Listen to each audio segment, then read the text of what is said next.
علیکم ورحمۃ اللہ وبرکاتہ۔ ناظرین کرام، پروگرام مجھے ہے حکم اذان کے ساتھ آپ کا میزبان نصرت علی آپ کی خدمت میں حاضر ہے۔ اللہ تعالیٰ قرآن مجید میں ارشاد فرماتے ہیں کہ انہ ہوا اضحک و ابکیٰ، کہ وہی ہے جو ہنساتا ہے اور وہی ہے جو رلاتا ہے۔ رونا اور مسکرانا، ہنسنا اور رونا، یہ زندگی کی دو حقیقتیں ہیں کہ جن سے انسان کبھی فرار حاصل نہیں کر سکتا۔ مسکرانا انسانی زندگی میں کتنا اہم ہے اور تفریح اور مزاح انسانی زندگی کو کیسے متوازن کرتا ہے، اس بارے میں آج کی اس نشست میں ہم بات کریں گے۔ میرے ساتھ آج دو مہمان شخصیات موجود ہیں۔ پروفیسر محمد عرفان سعید صاحب ہیں، پی ایچ ڈی اسکالر ہیں، پیغام قرآن فاؤنڈیشن کے بانی ہیں، اور دوسری میرے ساتھ جو شخصیت تشریف فرما ہے اس موضوع پر بات کرنے کے لیے، وہ جاوید اقبال بخاری صاحب ہیں، ایم فل علوم اسلامیہ ہیں، فاضل درس نظامی، principal Waseem Islamic foundation school, اور یہ سب کیمپس ہے امام بخاری یونیورسٹی کا۔ ناظرین کرام، پہلے سوال کی طرف چلتے ہیں اور پہلا سوال میرا ہوگا پروفیسر محمد عرفان سعید صاحب سے۔ پروفیسر صاحب، آپ ہمیں یہ بتائیے کہ اسلام میں مزاح کا کیا تصور ہے؟ کیا اسلام اس کو کس نظریے سے دیکھتا ہے اور اس کی کتنی گنجائش اسلام میں موجود ہے؟ جزاک اللہ خیر و حسن الجزاء فی الدنیا والآخرہ۔ پہلے تو سب میں آپ کا شکریہ ادا کرتا ہوں کہ آپ نے منا چیز کو اس کا موقع دیا کہ میں بات کر سکوں آپ کے پروگرام میں۔ جس طرح آپ نے کہا ہے کہ ہنسنا اور رونا یہ دو زندگی کی حقیقتیں ہیں۔ ہنسنے کا بھی ایک بہت بڑا عمل دخل ہے انسان کی زندگی پہ، اور رونا تو رونا ہی ہوتا ہے، اس کا بھی بہت زیادہ عمل دخل ہے۔ نبی کریم صلی اللہ علیہ وسلم کی صحیح حدیث ہے، فرمایا لا تحقرن من المعروف شیئا لو ان تلقى اخاك بوجه طلق۔ فرمایا اس نیکی کو بھی حقیر نہ سمجھنا کہ تم اپنے بھائی کو کھلے چہرے سے ملو۔ کھلے چہرے سے مراد انہوں نے محدثین نے اس کا معنی کیا ہے طلق، کشادہ چہرہ، مسکرانا، یعنی مسکراہٹ کے ساتھ اگر ملو گے تو یہ بھی بہت بڑی نیکی ہے۔ تو اس سے یہ سمجھ آتی ہے کہ اگر آپ نے مطلب سوشل، ظاہری بات ہے انسان جو ہے سوشل حیوان ہے، تو اگر آپ نے سوشل زندگی کو کامیاب کرنا ہے تو مسکرانا اس میں لازمی عنصر ہے، ایک لازمی حصہ ہے۔ تو اسلام نے اس سے منع نہیں کیا بلکہ اسلام نے ترغیب دی ہے۔ جس طرح ایک عام کوٹیشن کوڈ کی جاتی ہے کہ مسکرانا صدقہ ہے، یہ بالکل درست ہے، مسکرانا صدقہ ہے اور نیکی ہے۔ صدقے سے مراد یہ نہیں ہے کہ آپ خرچ کر رہے ہیں، مسکرانا نیکی ہے اور صدقہ ہے، جس سے آپ کسی کے چہرے پہ مسکراہٹ لے کے آتے ہیں، خود بھی مسکراتے ہیں۔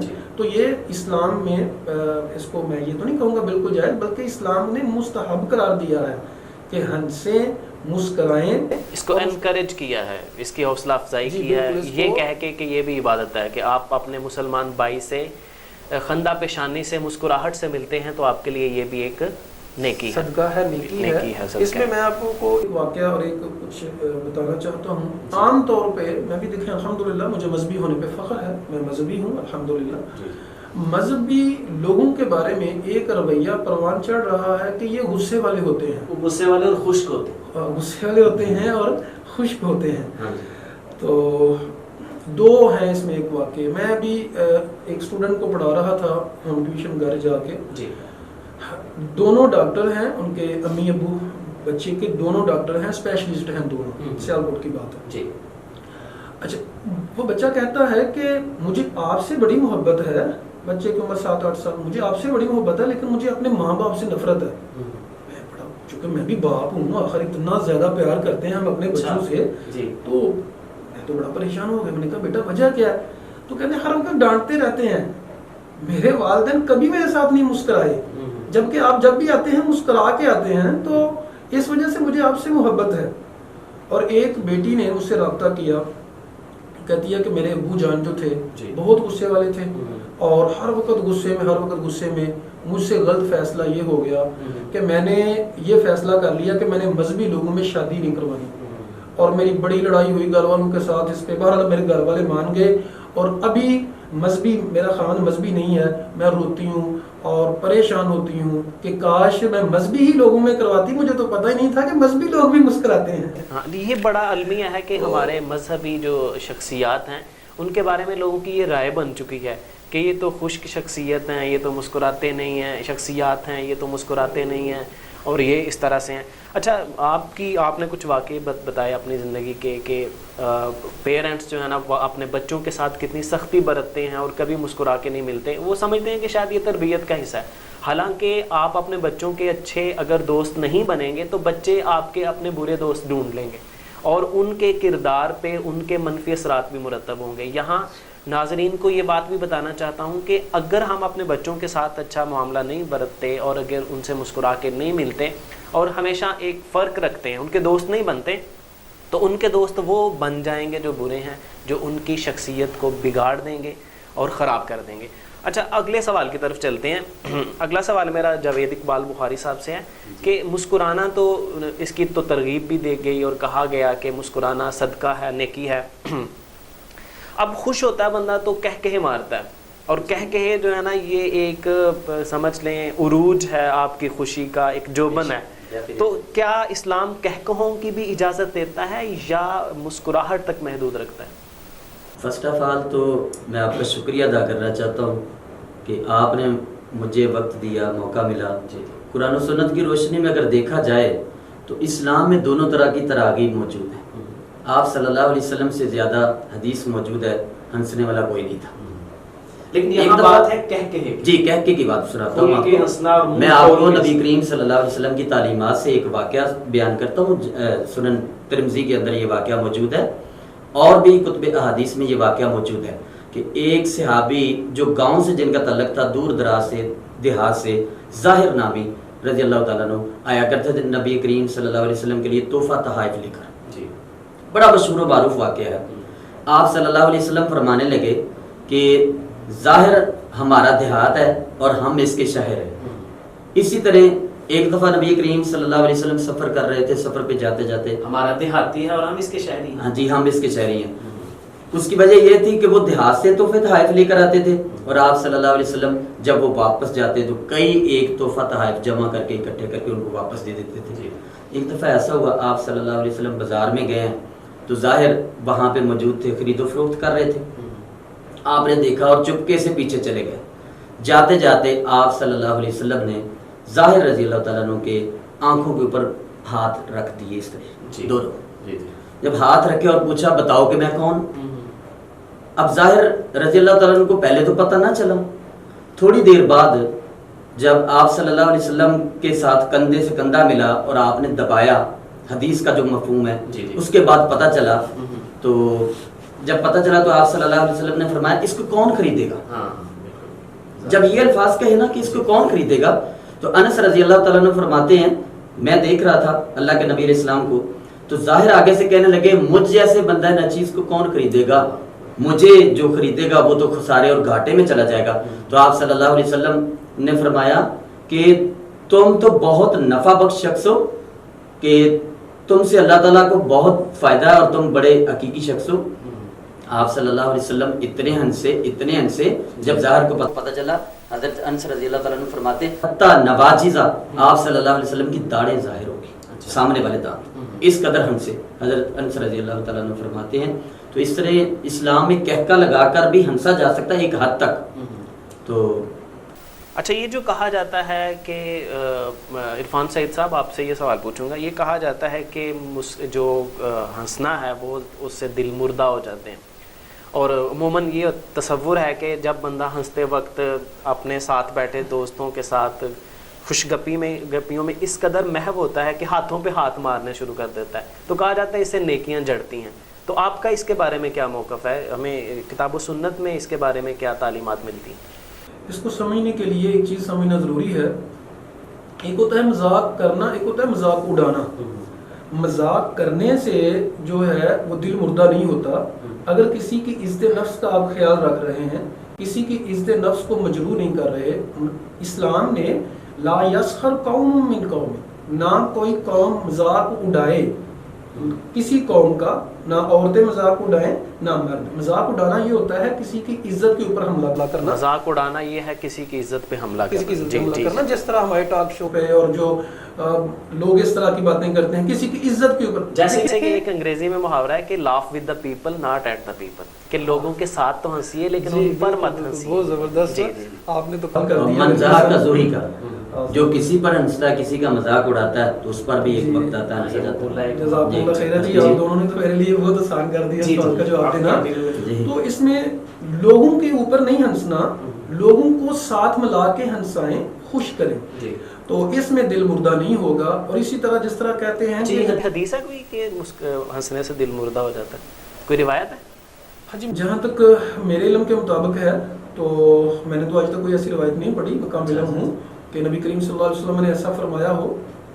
ہاں جی, وہ ایک قرآن مجید کی آیت بھی ہے نا, وہ جو میرے حال میں اس طرح کی عبارت ہے کثرت الضحک تمیت القلوب, شاید کوئی اصل میں یہ جو روایت ہے کا بھی موجود ہے کہ زیادہ ہنسنا, لیکن اس کا حوالہ بھی چاہیے. اصل میں نا دیکھیں احادیث تو بہت روایت کی جاتی ہیں, لیکن اس کو بھی ہم اس کے اوپر دیکھیں گے کہ پہلے سب سے پہلے اس کی سند کیسی ہے. جی ٹھیک ہے.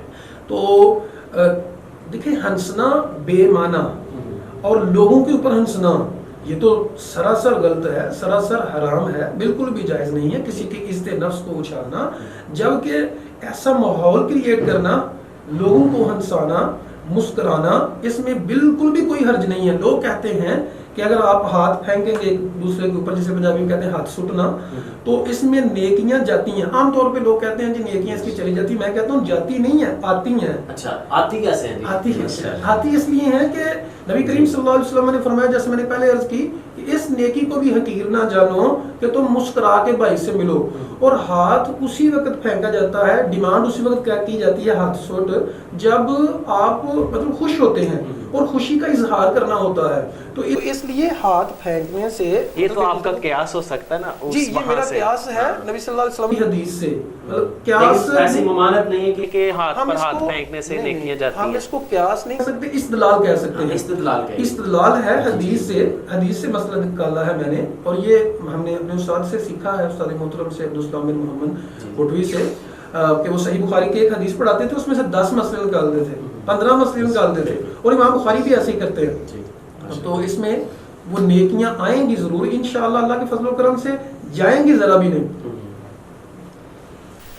اچھا, اسی سے متعلق ایک سوال آگے نکلتا ہے کہ جب بندہ خوش ہوتا ہے, جب بندہ خوش گپیوں میں محو ہوتے ہیں دوست, تو ہاتھ پہ ہاتھ مارتے ہیں. اور یہ تو انہوں نے بتا دیا نا عرفان سے صاحب نے کہ ہمیں لوگوں کے ساتھ ہنسنا ہے, لوگوں پر نہیں ہنسنا. مسکرانا نیکی ہے, ہنسنا بھی جائز ہے, درست ہے.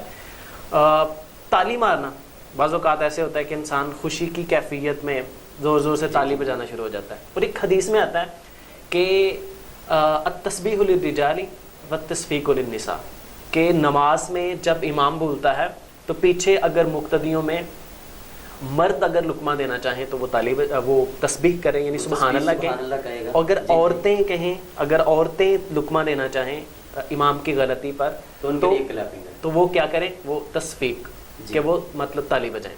تو اس روایت کی بنیاد پہ بعض لوگ کہتے ہیں کہ مرد تالی نہیں بجا سکتا. تو خوشی میں مرد کے لیے تالی بجانا کیسا ہے؟ کیا آپ شرعی طور پر اس میں کوئی قدغن اور مانت ہے؟ محترمہ, اس میں کوئی ایسا مسئلہ نہیں ہے, یہ صرف مسجد کی حد تک ہے. اسلام نے جو عبادات کے اندر شرائط لگائی ہیں ان کو عام حکم نہیں ان کے اوپر لاگو ہوگا. یہ عبادت کے اندر یہ ہے, آپ نماز پڑھ رہے ہیں تو نماز کے اندر آپ کی نیت خالص ہونی چاہیے, آپ کے معاملات وہ ہونے چاہیے. ایک بچہ ہے یا میچ ہو رہا ہے کسی گراؤنڈ میں ہو رہا ہے, لوگ انجوائے کر رہے ہیں, اور اسلام نے مزاح کی ہر طرح کی بات کو رواج دیا. مثال کے طور پر صحابہ کرام رضوان علیہ اجمعین وہ نیزہ بازی کر رہے ہیں, تو حضرت فاطمہ رضی اللہ تعالیٰ عنہ وہ دیکھ رہی ہیں دیوار سے, آپ صلی اللہ علیہ وسلم نے دیکھا تو آپ نے فرمایا اچھی طرح کھڑے ہو کر دیکھو. تو جائز ہے, اس میں تالی کی بات تو نہیں ہے. لیکن جو میرا موقف ہے جہاں تک کہ عام معاشرے میں ہم کسی کو جب داد دیتے ہیں تو اس کے لیے کلیپنگ کی جاتی ہے, اور اس کلیپنگ میں کسی بھی قسم کا کوئی میرے نزدیک کوئی ایسا عذر نہیں. سوال میں عرفان صاحب کی بھی رائے لے لیتے ہیں, چونکہ وہ حدیث کے الفاظ ہیں, تو آپ اس حدیث کے الفاظ کی تشریح کس طرح سے کریں گے تو کیا اگر آپ کے نزدیک عام زندگی میں خوشی کے وقت یا کسی کی انکریجمنٹ کے وقت، کسی کی ری انفورسمنٹ کے وقت آپ اس کو تھوڑا انکریج کر رہے ہیں تو اس وقت تالی بجانا درست ہوگا؟ دیکھیے اس حدیث میں اصل میں بعض دفعہ میں آپ کو یہ بھی سمجھاتا چلا جاؤں، ایک ہی حدیث سے کئی لوگ نکال رہے ہوتے ہیں یہ جواز اور کئی نکال رہے ہوتے ہیں کہ مکروہ ہونا، عدم جواز۔ دیکھیں نبی کریم صلی اللہ علیہ وسلم نے فرمایا کہ عورت کے لیے تالی ہے، پہلی بات اس کا مطلب ہے نماز میں اجازت تو دے دی ہے نا، اب یہ بھی تو دیکھیں نا، عورت کو اجازت تو دے دی، اجازت مل گئی۔ دوسرا یہ ہے جو تصفیق لفظ ہے اس کے اگر ہم اس کو دیکھیں تو طریقہ نبی صلی اللہ علیہ وسلم سے ہمیں یہ نکلتا ہے کہ ایسے تالی ایسے ہوتی ہے عورت کے لیے ایسے ہے۔ اچھا ایسے کہ ایسے ایسے کہہ لیں، مطلب پشت پہ اس نے کرنا ہے، یہ تالی نہیں ہوتی، اس کو کوئی بھی تالی نہیں کہے گا۔ تالی جو ہوتی ہے اس طرح ہوتی ہے، ٹھیک ہے۔ تو مسجد کی حد تک ادب ہے مسجد کا، تو وہاں تو نہیں تالیاں وغیرہ ہونی چاہیے مسجد کی حد تک، لیکن باہر اگر آپ کو اس طرح کرتے ہیں تو مطلب اگر بڑی ہی احتیاط کرنی ہو تو پھر یہ ہم کہہ سکتے ہیں جو یہ کہا جاتا ہے کہ تالی بجانا عورت کا شیوا ہے، تو یہ موقف کہاں تک درست ہے؟ دیکھیں یہ تو میں عرض کر رہا ہوں کہ عورت کو تو اجازت اگر مل گئی تو پھر مرد کو کیا ہے، کہاں ممانعت ہے مرد کے لیے، تو یہ موقف درست نہیں ہے معلوم ہوتا۔ وجہ یہ ہے کہ وہاں تو اجازت مل رہی ہے، وہاں تو ممانعت عورت کے لیے بھی نہیں ہے، تو ممانعت جو ہوتی ہے اگر لیکن تخصیص تو مل گئی نا کہ مرد یہ کرے اور عورت اسلام کا اصول یہ ہے فقہ کا کہ حرام وہ چیز ہے جس کا ذکر آ جائے، حرام وہ چیز ہے۔ معاملات میں، عبادات میں یہ ہے کہ آپ کو دلیل چاہیے ہوتی ہے یہ کرنا ہے، عبادت کے ثبوت کے لیے دلیل چاہیے ہوتی ہے۔ معاملات میں ایسا ہے کہ آپ کو دلیل حرام کی چاہیے، ہر چیز حلال، ہر چیز حلال ہے، یہ ممانعت ہے، منع ہے کہ نہیں یہ دیکھنا، منع آنا چاہیے۔ کئی لوگ جو ہیں تالی کو لیتے ہیں کہ وہ مشرکین مکہ جو تھے کہ وہ مکان و تسدیاں وہ تالیاں بجاتے تھے، سیٹیاں بجاتے تھے، تو دیکھیں وہ مشرکین کی بات ہے، ٹھیک ہے، اور مشرکین کی بات ہے۔ دوسری بات یہ ہے کہ اس میں جب نماز پڑھی جا رہی ہے، جب قرآن پڑھا جا رہا ہے اس وقت نہ مارے نا، مذاق تو نہیں اڑا رہے۔ دیکھیں سیٹیوں کو تو ویسے بھی معیوب سمجھا جاتا ہے، لیکن ہمارے کلچر میں تالی بجانا ایک اچھی روایت سمجھا جاتا ہے۔ جب عموماً تقریبات ہوتی ہیں تو لوگوں کو داد دینے کے لیے، داد دینے کے لیے خوشی کے وقت تالی بجائی جاتی ہے، پروگراموں میں، اسپورٹس میں، چلتے ہیں۔ اس پہ تو بحث ہو گئی جتنی گنجائش تھی۔ تو اگلا سوال یہ ہے کہ نبی کریم صلی اللہ علیہ وسلم کی سیرت میں کچھ ایسے پہلو، کچھ ایسے واقعات کہ جہاں پر آپ نے مزاح کیا ہو، کیونکہ آپ کی سیرت ہمارے لیے بہترین نمونہ ہے۔ آپ وسلم نے مزاح کیا ہے اور مزاح کو جائز طریقے سے کیا ہے، جی، ہر مزاح میں کوئی نہ کوئی حکمت موجود تھی۔ اس سلسلے میں کئی ایک واقعات موجود ہیں۔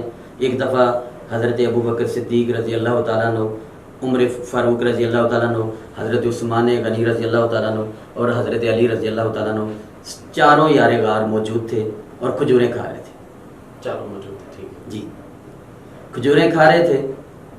کھجوریں کھاتے کھاتے گٹھلیاں کھجوروں کی جو تھیں وہ حضرت علی رضی اللہ تعالیٰ عنہ کے سامنے رکھ رہے ہیں، ٹھیک ہے۔ تو جب تھوڑی دیر ہوئی تو آپ صلی اللہ علیہ وسلم نے فرمایا کہ علی اتنی تیزی سے کھجوریں کھا رہے ہو، حدیث کا جو مفہوم ہے کہ آپ نے اتنی زیادہ کھجوریں کھا لی ہیں۔ تو آپ صلی اللہ علیہ وسلم نے جب یہ الفاظ کہے تو علی رضی اللہ تعالیٰ نے آگے سے کیا کہا کہ میں گٹھلیاں نکال کر کھا رہا ہوں، زیادہ تو انہوں نے کھائی ہیں جنہوں نے گٹھلیاں سمیت کھائی ہیں انہوں نے زیادہ کھا لی ہیں۔ تو یہ مزاح تھا، یہ مزاح تھا۔ اچھا نبی کریم اسی طرح وہ ایک اور بھی واقعہ موجود ہے نا، آئیے آپ صلی اللہ علیہ وسلم کے پاس، اللہ کے رسول صلی اللہ علیہ وسلم میرے لیے دعا فرما دیجئے کہ میں جنت میں چلی جاؤں۔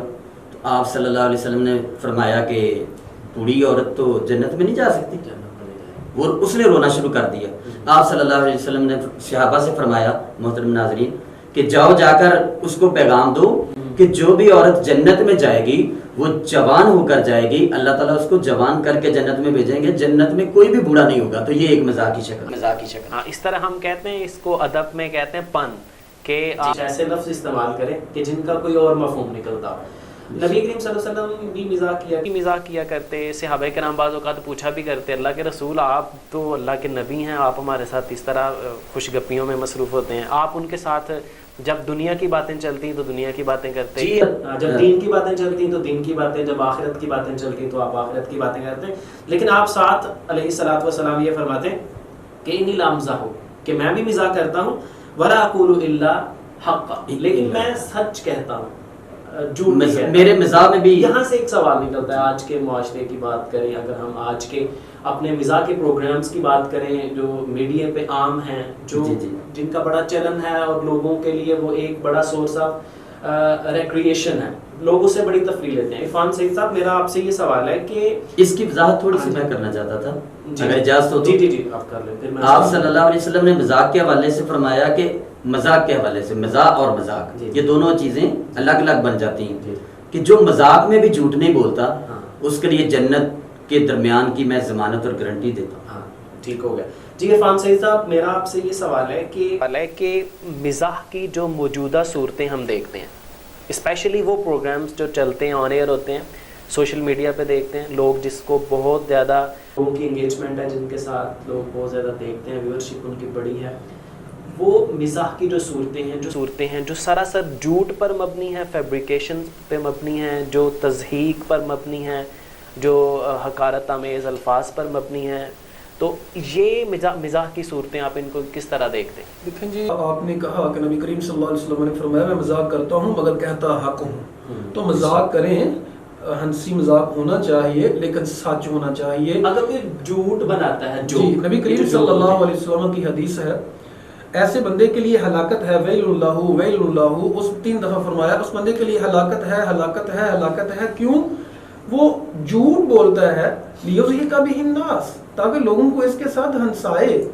دیکھیں ایک بندہ جھوٹ بولتا ہے، بیچارہ اس کی کوئی مجبوری ہو گئی، کوئی پریشانی ہو گئی، جھوٹ تو جھوٹ ہے، وہ بھی حرام ہے، لیکن زیادہ معیوب یہ ہے کہ صرف ہنسانے کے لیے جھوٹ بول رہا ہے، تو یہ تو بالکل جائز نہیں ہے، ایسا جھوٹ بولنا کہ وہ جس سے لوگوں کو ہنسایا جائے، خام خواہ لوگ وہ جھوٹ بول رہے ہیں سوشل میڈیا پہ، تو یہ درست نہیں ہے۔ سماجی اور سیاسی شخصیات کی تضحیک کرنا اور ایسے مطلب کیریکٹرز بنانا اور پھر ان کے ذریعے لوگوں کو انٹرٹین کرنا، آپ اس کو کس نظر سے دیکھتے ہیں؟ جی دیکھیں اس میں عزت نفس کو اچھالا جاتا ہے، عزت نفس کو اچھالا جاتا ہے، لیکن ایسے ہی ہے نا، آپ دیکھیں ہم پریکٹیکل لائف میں تو سیاسی لوگ جو ہیں زیادہ تر ہم دیکھتے ہیں تو ان میں وہ عیوب موجود ہوتے ہیں۔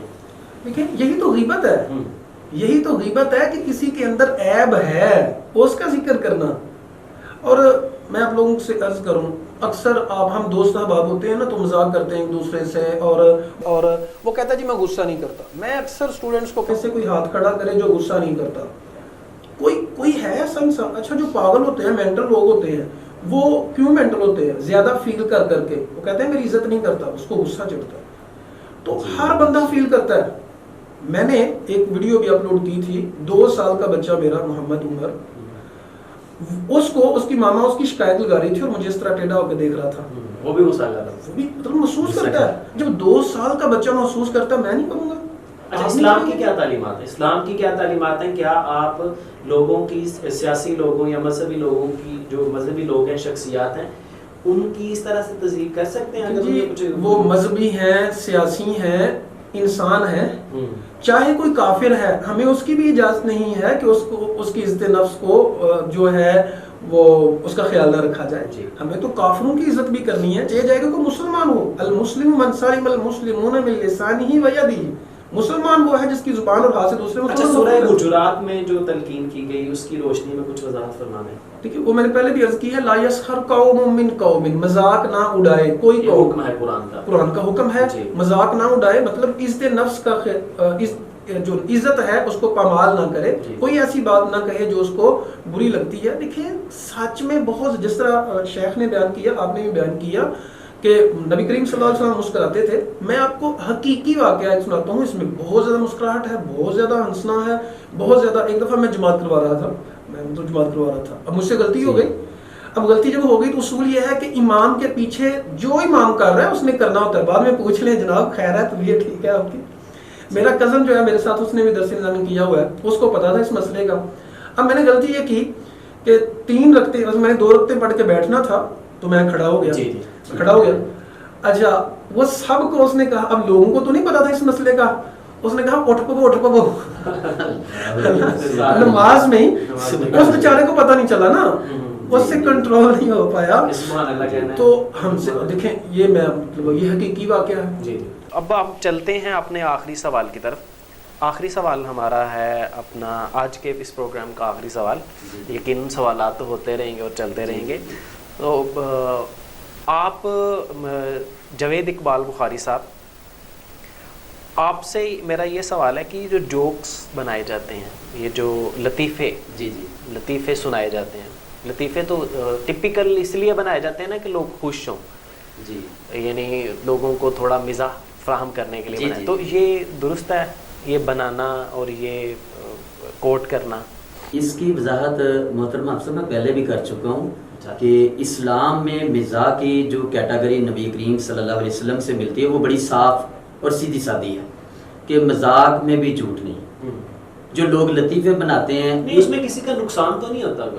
کوئی لطیفہ اگر کوئی بنا دیتا ہے تو لوگوں کو خوش کرنے کے لیے بتاتا ہے، اگرچہ وہ بات ہوتی نہیں ہے لیکن اس میں کوئی مذاق، کسی کا نقصان نہیں کوئی بھی ہوتا. جی خوش کرنے کے لیے ہوتا ہے. اگر تو وہ یہ عمل خوش کرنے کے لیے کر رہا ہے پھر بھی غلطی ہے اس کی، پھر بھی غلط ہے. پھر بھی وہ غلط ہے. کیوں غلط ہے؟ وہ اس لیے غلط ہے کہ نبی کریم صلی اللہ علیہ وسلم کا فرمان موجود ہے کہ وہ بندہ جو لوگوں کو ہنسانے کے لیے بات کرتا ہے، جھوٹ بولتا ہے، حدیث کے الفاظ موجود ہے نا، تو وہ بھی گناہ ہے. مذاق میں بھی جرم جو ہے نا وہ جرم ہی ہے. یہ نہیں ہے کہ میں نے مذاق کیا تھا اس لیے یہ گناہ نہیں ہے. جیسا کہ نبی کریم صلی اللہ علیہ وسلم کا فرمان موجود ہے. عام طور پر پہلے بات ہو رہی تھی کہ ہم سیاستدانوں کے جھوٹ جو ہے نا نوٹ کرتے ہیں تو لوگ اپنی طرف سے بہت زیادہ باتیں بناتے ہیں. بات اتنی سی ہے فار ایگزامپل اس کو تو سوشل میڈیا ایگزیجریشن کیا جاتا ہے. سوشل میڈیا کا دور ہے اور لوگوں کے ذہن اتنے زیادہ پرو ایکٹیو ہوئے ہیں جی کہ وہ چھوٹی سی بات کو اس طرح سے مینیپولیٹ کر کے یا اس طرح سے اس میں ملمہ سازی کر کے پیش کرتے ہیں کہ وہ ایک عجیب سا رنگ ڈال لیتی ہے. اس سلسلے میں نا ایک حدیث کوٹ کرنا ضروری سمجھتا ہوں. آپ صلی اللہ علیہ وسلم نے فرمایا کفا بالمرء کذبا ان یحدث بکل ما سمع. ایک بندے کے جھوٹا ہونے کے لیے صرف یہی بات کافی ہے کہ وہ سنی سنائی بات آگے کرے. یہ بہت بڑا اصول. اور آج کے دور میں ہمارے میڈیا پہ جتنے بھی اینکر بیٹھے ہوتے ہیں، جتنے بھی لوگ بیٹھے ہوتے ہیں، کسی نے اخبار کا کوئی ٹکڑا پکڑا، کسی نے کوئی سنی سنائی بات پکڑی اور ایک اچھے خاصے عزت دار آدمی کے اوپر کیچڑ اچھال دیا اور اس کی عزت کو ضائع کر دیا. چلیں شکریہ، جزاک اللہ. آج کے اس پروگرام کا وقت ختم ہوا چاہتا ہے. ناظرین کرام، صنوبر باغ میں آزاد ہے اور پابگل بھی ہے. انہی پابندیوں میں حاصل تو آزادی کو تو کر لے. تو پابندی جو ہے نا یہ غلامی نہیں ہوتی. پابندی ایک متوازن زندگی گزارنے کے لیے ضروری ہوتی ہے. جو شخص پابندیوں سے آزاد ہو جاتا ہے اور سمجھتا ہے کہ وہ مادر پدر آزاد ہے، وہ کسی قدغن اور پابندی کو فالو نہیں کرے گا، آبزرو نہیں کرے گا، وہ زندگی میں ایک بڑا تخریب کار ہے. وہ لوگوں کی زندگی کو اجیرن کر دیتا ہے. اسلام نے ہمیں پابند بھی کیا ہے اور آزادی بھی دی ہے. جس طرح تفریح میں بھی کچھ پابندی ہے اور کچھ آزادی ہے، مزاح میں بھی کچھ پابندی اور کچھ آزادی ہے. مسکرانا نیکی اور صدقہ ہے، خندہ پیشانی سے ملنا اس کی تلقین ہے، اور دوستوں کے ساتھ مزاح کرنا، خوش گپیاں کرنا، یہ ایک متوازن زندگی کی علامت ہے. اسلام نہ صرف اس کی اجازت دیتا ہے بلکہ اس کو انکریج کرتا ہے. لیکن کسی کا مذاق اڑانا، کسی کو برے لقب سے یاد کرنا، کسی کی تضحیق کرنا، اسلام اس کی قطعی طور پر اجازت نہیں دیتا. اور جھوٹ سے تو اسلام کا بیر ہے. جھوٹ تو اسلام کسی صورت میں اس کی اجازت نہیں دیتا. لہٰذا ان پابندیوں کو فالو کرتے ہوئے خوش رہیے، خوش ہوئیے، لوگوں کو خوش کریے، مسکراہٹیں بانٹیے. اسی پیغام کے ساتھ آج کے اس پروگرام کا وقت ختم ہوا چاہتا ہے. اگلے پروگرام میں پھر حاضر ہوں گے. تب تک کے لیے السلام علیکم ورحمۃ اللہ وبرکاتہ.